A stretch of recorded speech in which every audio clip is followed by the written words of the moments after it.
नमस्कार दोस्तों, कैसे हो सब। मैं बढ़िया हूँ, आशा करता हूँ आप भी सब बढ़िया होंगे, है ना। कई कई बच्चों का मेरे पास मैसेज आ गया कि सर सरप्राइज क्या है, पढ़ाई नहीं हो रही। बच्चों मैं कल वीडियो नहीं डाल पाया, थोड़ा बिजी था। तो आज सबसे पहले तो मैं सरप्राइज देता हूँ। इसलिए सरप्राइज देता हूँ क्योंकि कई बच्चे मेरे से ये कह रहे हैं कि सर हमसे पढ़ाई नहीं हो पा रही। तो बच्चों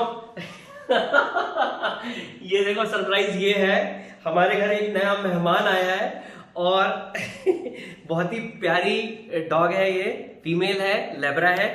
और इसके हमारे घर आने की कहानी बहुत इंटरेस्टिंग है। देख सकते हो आप ये क्या करना चाह रही है, सिर्फ सारे दिन काटती रहती है ना। और बेटा चलो बच्चों को दांत दिखाओ, हाँ देखो बच्चों।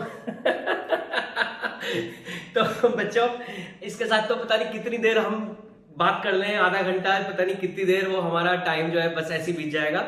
तो धीरे धीरे मैं इसकी वीडियो भी आप लोगों को दिखाऊंगा, ज्यादा देर की नहीं, ठीक। तो ये सरप्राइज था बच्चों, और मिलते हैं फिर। अभी शुरू करते हैं, ज्यादा वक्त ना लेते हुए बच्चों अब शुरू करते हैं, ठीक है। नेक्स्ट एडजस्टमेंट के बारे में पढ़ते हैं। आज हम फंड बेस्ड अकाउंटिंग पढ़ेंगे और थोड़ी बहुत चीजें बच गई थी हमारी, वो पढ़ेंगे, ठीक है बच्चों। तो हिडन और इम्प्लाइड एडजस्टमेंट। हिडन और इम्प्लाइड एडजस्टमेंट का मतलब होता है ऐसी एडजस्टमेंट जिनके बारे में हमसे कहा नहीं जाएगा, बल्कि हमें खुद समझनी पड़ेगी कि ये एडजस्टमेंट हमें करनी है। समझ गए ना। ये मतलब वही वाली बात हो गई, जैसे कि आप ट्रेन में चढ़े और टीटी आ गया, तो टीटी ने टिकट मांगी तो आप कह रहे हो टिकट, ये क्या कह रहे हो भाई। तो आप टीटी से ये नहीं कह सकते कि भाई मुझे तो पता ही नहीं था टिकट भी लेनी होती है ट्रेन में। तो ये तो इम्प्लाइड है, ये तो पता होना चाहिए कि भाई जब आप ट्रेन में चढ़ो बिना टिकट के कैसे चढ़ जाओगे।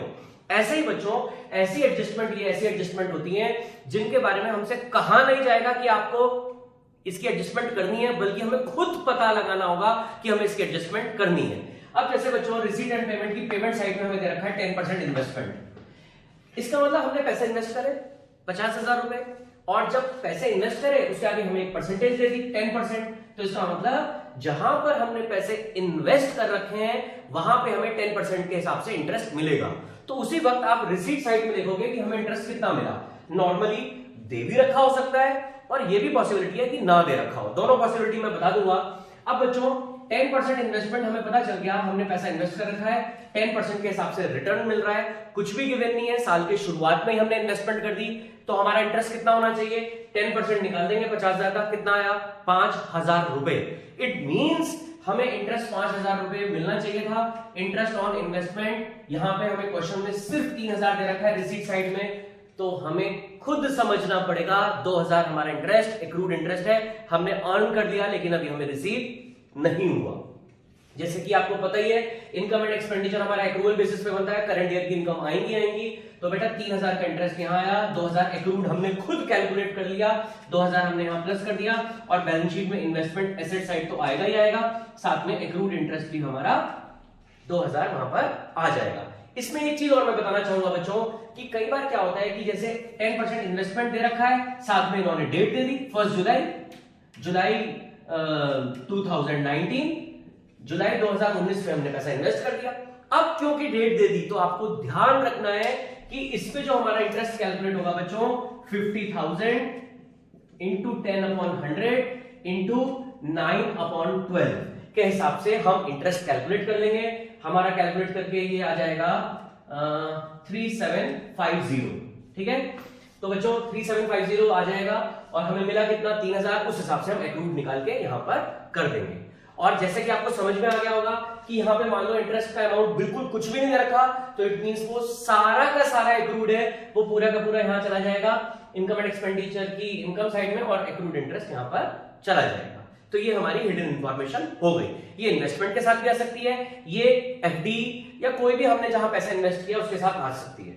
इसमें एक चीज और हो सकती है बच्चों कि हमें इन्वेस्टमेंट का अमाउंट नहीं दे रखा और बच्चों हमें इन्वेस्टमेंट गिवन नहीं है, ठीक है, और इंटरेस्ट ऑन इन्वेस्टमेंट सपोज हमें गिवन है 7,000, ठीक है, और यहां पर दे दिया at the rate 10% per annum. अब कितनी अजीब बात है कि इंटरेस्ट ऑन इन्वेस्टमेंट हमें दे रखा है 7,000 और उसका इंटरेस्ट का रेट भी गिवन है, लेकिन इन्वेस्टमेंट का अमाउंट गिवन नहीं है। एडिशनल इंफॉर्मेशन भी पढ़ के देख लिया, इन्वेस्टमेंट है नहीं, तो ऐसा तो पॉसिबल है नहीं कि इन्वेस्टमेंट होना और इंटरेस्ट रिसीव हो इन्वेस्टमेंट पे। तो इस केस में बच्चों हमें इंटरेस्ट कैलकुलेट करना पड़ेगा। कैसे कैलकुलेट करना पड़ेगा? देखो बिल्कुल आपके सामने ही है ये सारी चीजें। अब सपोज ये इंटरेस्ट है ना, ये इंटरेस्ट है और ये हमारी इन्वेस्टमेंट है। इन्वेस्टमेंट 50,000, इसको मैं 50,000 को इन्वेस्टमेंट लिख देता हूं। अब जो भी हमने इन्वेस्ट करते हैं उस पर जो भी हमारा रेट ऑफ इंटरेस्ट होता है वो हमारा इंटरेस्ट और इन्वेस्टमेंट होता है। अब हमें क्वेश्चन में इंटरेस्ट दे रखा है, यानी कि यदि हम इसको लिख लें, किस तरीके से लिख लें, इन्वेस्टमेंट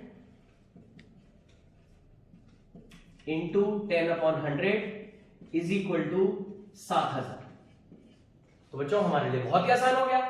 हमें इन्वेस्टमेंट कैलकुलेट करनी है, अब हम इन्वेस्टमेंट कैलकुलेट कर लेंगे। Investment is equal to 7,000 into 100/10, खत्म। यानी कि हमारी इन्वेस्टमेंट आ गई। ये जो भी हमारी इन्वेस्टमेंट आएगी बच्चों, ये हमारी ओपनिंग बैलेंस शीट में भी जाएगी और ये हमारी क्लोजिंग बैलेंस शीट में जाएगी। दोनों बैलेंस शीट में हमारी जाएगी। क्यों जाएगी? क्योंकि बच्चों यदि हमने इस साल इन्वेस्टमेंट करी होती तो पेमेंट साइड में होती। अब कोई हम उधार थोड़ा ना कर सकते हैं इन्वेस्टमेंट तो हम करेंगे ही करेंगे, तभी हमें इंटरेस्ट मिलेगा। अब बैंक में जाके हम ये तो बोल नहीं सकते कि भैया हमने एफडी करा दी उधार मान लो, है ना। तो इन्वेस्टमेंट के लिए हमें पैसे देने पड़ेंगे। तो यदि इन्वेस्टमेंट यहाँ पे नहीं है, पेमेंट साइड में नहीं है, इट मींस ये इन्वेस्टमेंट पहले से चली आ रही है, तो ये हमारी ओपनिंग बैलेंस शीट में भी जाएगी और क्लोजिंग बैलेंस शीट में भी जाएगी। ठीक है बच्चों, अब हम फंड बेस्ड अकाउंटिंग के बारे में सीखते हैं। अब हम फंड बेस्ड अकाउंटिंग पढ़ेंगे। अब बच्चों फंड बेस्ड अकाउंटिंग क्या है? देखो फंड बेस्ड अकाउंटिंग का मतलब ये होता है कि हमने किसी भी चीज के लिए एक सेपरेट फंड क्रिएट कर लिया। क्यों कर लिया सेपरेट फंड? अब जैसे सपोज हमारा एक स्पोर्ट्स क्लब है, अब हम मैचेस कराते रहते हैं। अब मैचेस कराने में खर्चा तो होगा ना, तो फिर हम सोचते हैं कि भाई कहां से पैसा लेकर आए, फिर हम उसको खर्च करते हैं। बार बार इस तरीके से हम पहले कलेक्शन करते हैं मैचेस की, उसके बाद फिर उस पर खर्चा करा जाता है। लेकिन अब जब हमारा स्पोर्ट्स क्लब है और हमें पता है हमें रेगुलर बेसिस पर मैचेस कराने हैं, तो हमने क्या काम कर रखा है, एक फंड बना दिया मैच के लिए, और उसी फंड में से मैचेस के जितने भी खर्चे हो रहे हैं उसी फंड में से हम उन एक्सपेंसेस को मीट करते हैं।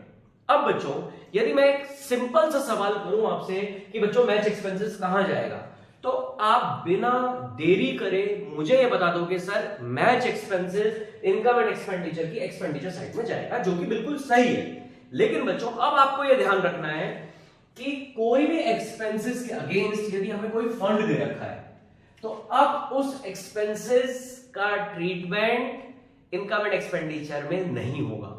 हो सकता है, कब होगा ये मैं अभी आपको बताऊंगा, लेकिन आपको ध्यान रखना है इस एक्सपेंसेस के अगेंस्ट एक हमने पर्टिकुलर फंड बना रखा है। यानी कि हमारी जब हमने फंड बना लिया तो हमारी लायबिलिटी है, उसी फंड में से सारे खर्चे हमें निकालने हैं।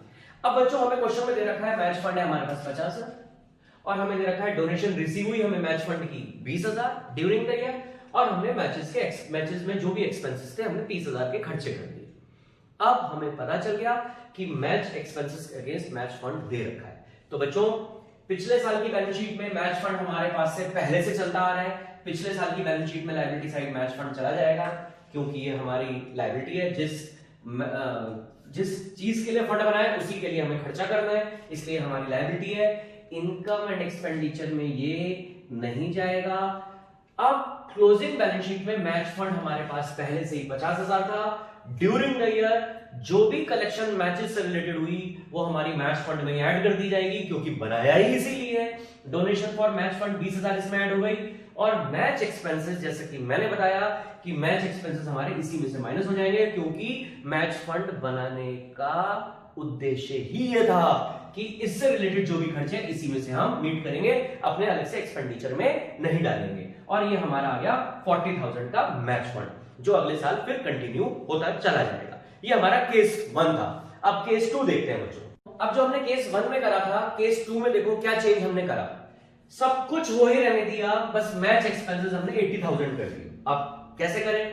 पिछले साल की बैलेंस शीट में मैच फंड हमारा 50,000 चला गया, इनकम एंड एक्सपेंडिचर को भी होल्ड करते हैं बच्चों। अब क्लोजिंग बैलेंस शीट में देखो मैच फंड हमने लिखा बच्चों 50,000, बिल्कुल सही। जो हमें डोनेशन रिसीव हुई मैच फंड से रिलेटेड वो हमारी हुई 20,000, टोटल हमारा हो गया 70,000। अब बच्चों हमारा मैच में खर्चे हो गए 80,000 के, यानी कि जो फंड बना था उससे ज्यादा का खर्चा हो गया, बिल्कुल पॉसिबिलिटी है। तो अभी केस 1 में मैं बता रहा था इनकम एंड एक्सपेंडिचर में नहीं जाएगा, अभी मैं कह रहा था कि कब जाएगा, तो वो ये वाला केस है जब हमारे एक्सपेंसेस जो हमने फंड बना रखा था उससे जो भी कलेक्शन हुई जब उससे ज्यादा बढ़ जाए, तो उस केस में बच्चों हमें बैलेंस शीट में दिखाना पड़ेगा कि हमारा मैच फंड निल हो गया है। कंपलसरी है दिखाना, आप इसको चाहे बैलेंस शीट में दिखाओ चाहे इसको वर्किंग नोट्स में दिखाओ, ये कंपलसरी है दिखाना, ये ध्यान रखना। और जो हमारे खर्चे हो गए वो इनकम एंड एक्सपेंडिचर की एक्सपेंडिचर साइड में चले जाएंगे, क्योंकि अब तो हमारा फंड जीरो हो चुका है, इसीलिए जितना भी हमारा एक्सेस हुआ वो हमारा एक्सपेंडिचर साइड में हम उसको शो कर देंगे। अब केस 3 में बच्चों हम ये देखते हैं, थोड़ी सी चीजें और बढ़ा देते हैं, कितनी बढ़ाते चले जाओ इसके अंदर। तो केस 3 के अंदर हमें मैच फंड दे रखा है 50,000, हमें डोनेशन रिसीव हुई है इस साल मैच फंड की 20,000 रुपीज, हमने मैच के लिए टिकट जो है भेजे, उससे हमें कलेक्शन हुई 15,000, interest received on match fund investment 1,000। ये क्या है अभी डिस्कस करते हैं बच्चों।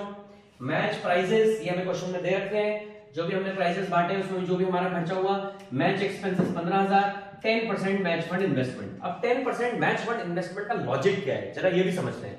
उससे पहले जरा जो जो चीजें हमें पता है जहां जहां जानी है वहां पर इसको डाल देते हैं। ओपनिंग बैलेंस शीट में बच्चों मैच फंड हमारा आ गया 50,000, ठीक है। इनकम एंड एक्सपेंडिचर की अभी बात करते हैं।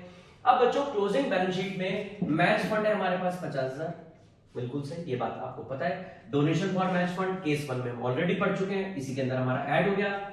और बच्चों सेल ऑफ मैच टिकट्स 15,000, मैंने बताया था कि मैच फंड बनाने का पर्पस ही यही है, जो भी कलेक्शन आ रहा है सारा का सारा मैच फंड में हो जाएगा और जो भी एक्सपेंस हो रहे हैं वो इसी में से मीट होंगे। हमने मैच टिकट्स बेच दी, 15,000 हमारे पास कलेक्शन हो गई, ये भी हमारा आ जाएगा 15,000। Interest on match fund investment क्या है, इसका लॉजिक क्या होता है बच्चों।